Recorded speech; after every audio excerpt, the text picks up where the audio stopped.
Today we are attempting to save Ajax's 2023 season, after their management decided to throw club culture down the drain.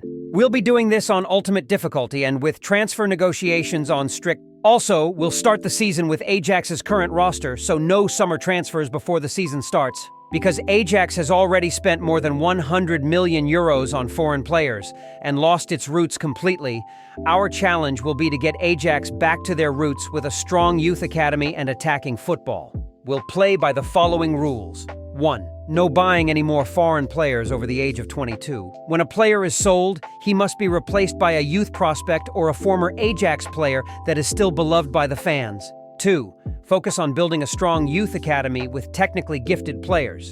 3. Attacking, dominant football in the 4-3-3 formation. First half of the season will simulate through most of our matches to see what this group of players is capable of, although we would quickly find out that there are some flaws in this idea. However, first we are clearing our entire youth academy, only leaving one promising left back. Then we send our scouts off to Holland, Denmark, and Germany to scout for technically gifted players. Here we are hoping to find talents the likes of Bergkamp, Van Basten, Laudrup, and Jesper Gronkjaer. And with that, it's time to kick off the 2023 season. We start with a visit to Fortuna Sittard. On paper, this should be an easy victory, but right now, our squad feels like a complete mystery, seeing how Ajax started off in real life. But for now, we are committed to this starting 11, and we'll try to create some continuity. This is also our first try of the new tactical simulation feature, introduced in this year's FC24 Manager Career Mode. Let's see how we start.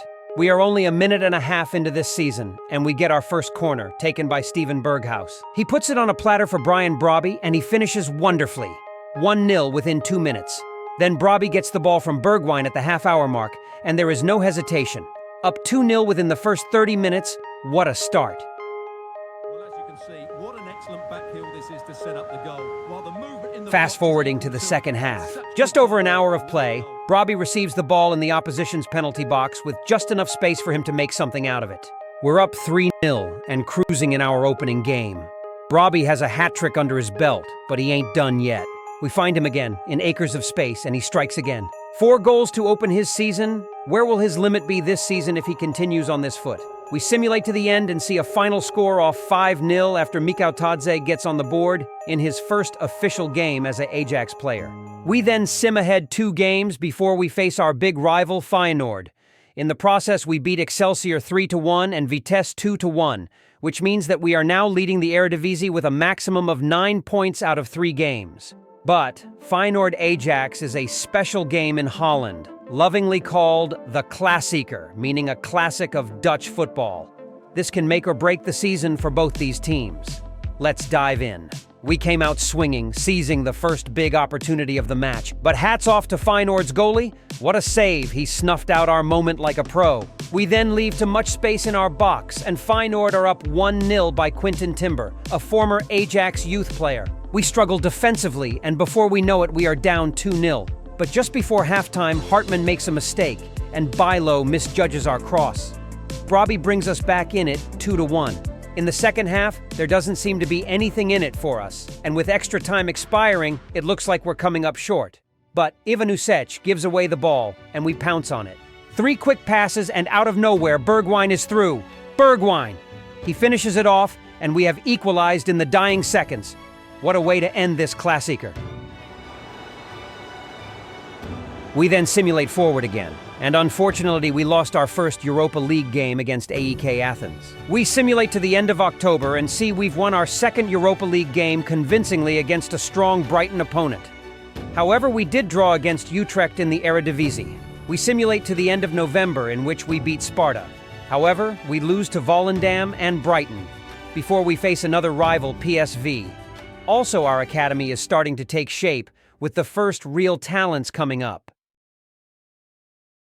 PSV Ajax has been a roller coaster through the years, with both teams having highs and lows. This match, also known as the Topper, always has tension and excitement to it. Today we visit Eindhoven and we face a terrific PSV squad with Peter Bosz at the helm. Bosz, of course, is a former Ajax manager who started a new era for Ajax in 2016, resulting in a lost Europa League final against Manchester United. However, he is still very much loved by the fans.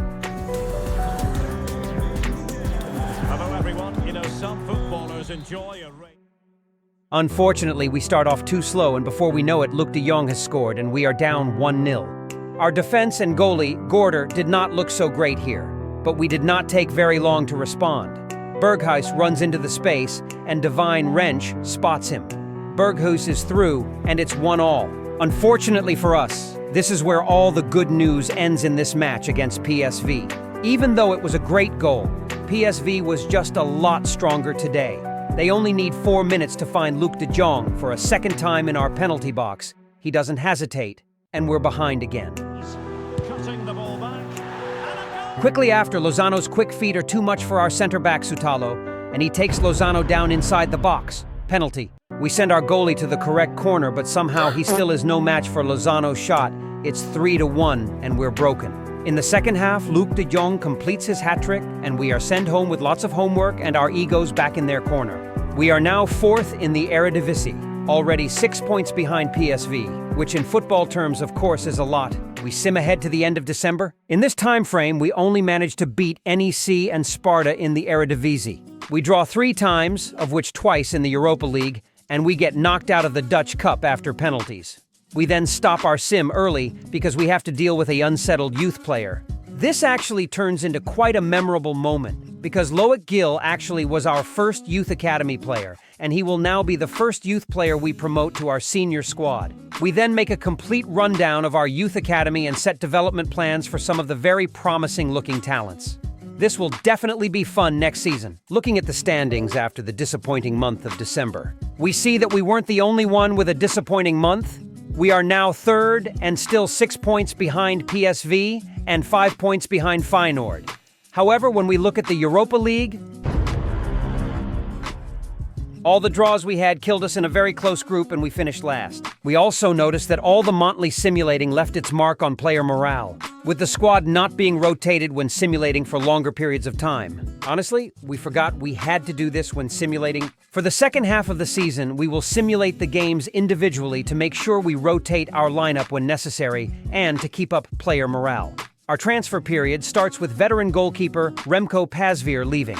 Our first game after the break is against Utrecht, and we are back to winning ways. Next up is NEC, and again we win away from home. Although we do concede a lot of goals in the games, which is worrying. We then get an offer for Divine Wrench that we can't resist, and see our homegrown right-back leave for a hefty fee.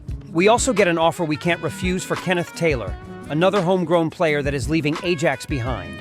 Again, for a fee we couldn't refuse for a player that, unfortunately for him, is replaceable.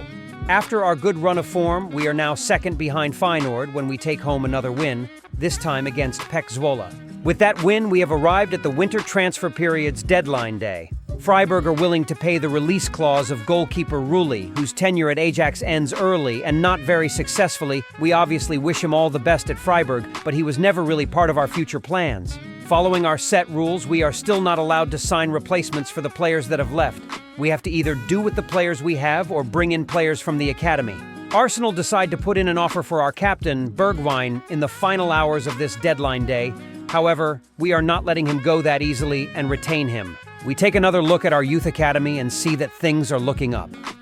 Some of our young players have amazing potential and are already very close to being senior players. For our match against Heracles, it's time to do some major rotations and divide playing time. We take home a convincing victory on the road against Heracles, 3-1. However, we draw 1-1 against Go Ahead Eagles and also draw 1-1 against Almere. These are the games where championships are decided and we leave points on the table way too often. We then have our second game against PSV this season. We are now ahead of them in the championship, and a good result is a must after drawing twice. We again make some rotations in the squad to make sure our best players of that moment are on the field when it matters. At home, in the Johan Cruyff Arena, we have to win. Find yourselves here at the Johan Cruyff Arena. Minutes after kickoff, Luc de Jong is unmarked again, and we just know what this means. No! God, please, no! No! No! No! Good-looking sequence this. Once again, we are trailing PSV early on and made it ourselves very, very difficult. Brobby misses a great opportunity, but when he finds himself in a similar position again, he doesn't fail and it's 1-1. As the game unfolded, it turned into a major dud. Both teams were very closely matched with neither getting any big chances, ending the game with a 1-1 draw. Again, we failed to win against one of our rivals this season, something we definitely have to improve on going into the next season. Luckily for us, our rivals are also struggling, and we are still in second with only 3 points behind Feyenoord, who we still play at home in the penultimate round. In the meantime, we beat Heerenveen at home convincingly, 3-1. We also promote our second youth player, Henrik Schmidt, a 17-year-old central defender with enormous potential. We will definitely be seeing more of him next season. Our scouts' 9-month visits to Holland, Denmark, and Germany are also concluded. Their next scouting ventures will take them to Argentina, Brazil, and again Holland. We beat RKC away from home and are second in the Eredivisie, 1 point behind Feyenoord. However, with 4 rounds to go, we play AZ, Twente, and Feyenoord, all of whom are in the current top 5. Let's find out how we did against AZ.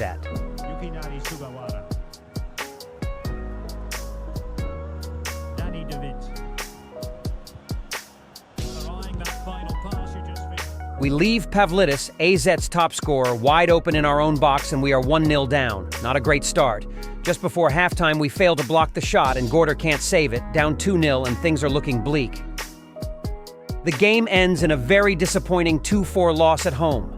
On the bright side, Feyenoord draws against Vitesse, so we are not out of it yet.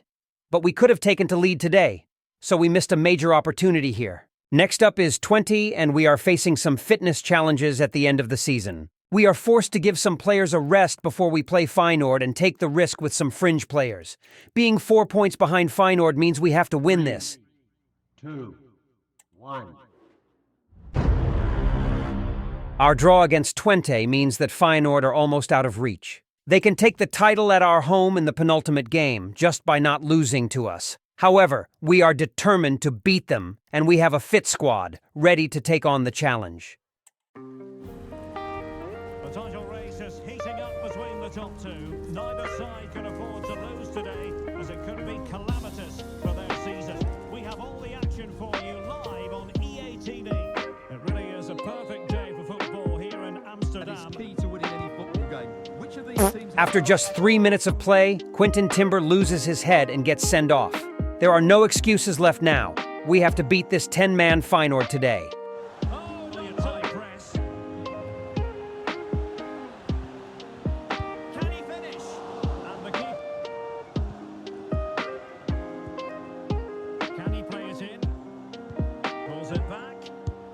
And there it is! The opening goal! 1-0, and they'll feel they deserve it. And after some good play, we find the open men and Berghaus shoots us ahead. We control the game very well from this point out. Although our dominance does create us chances, it takes us until the 83rd minute to put the game to bed. After a long game with 10 men, Feyenoord struggles to close down every gap that is created by our extra man on the pitch. Mikau Katsa sprints into the box and finishes relentless. We are up 2-0 and are now cruising to victory. In extra time, we even get the opportunity to make it 3, but we squander it. However, we take the 3 points and are now 3 points away from Feyenoord. With the final round of play around the corner, there is still everything to play for in the Eredivisie in our first season. So far, we have come a lot closer than we expected when starting this journey in Amsterdam. Our final game of this first season is against Vitesse. These guys are not to be underestimated as they held Feyenoord to a 0-0 draw just a few weeks ago.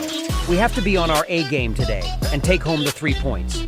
Even then, we are still very much dependent on Feyenoord. They have the reins today. If they manage a draw or better, they are the champions for the second year straight.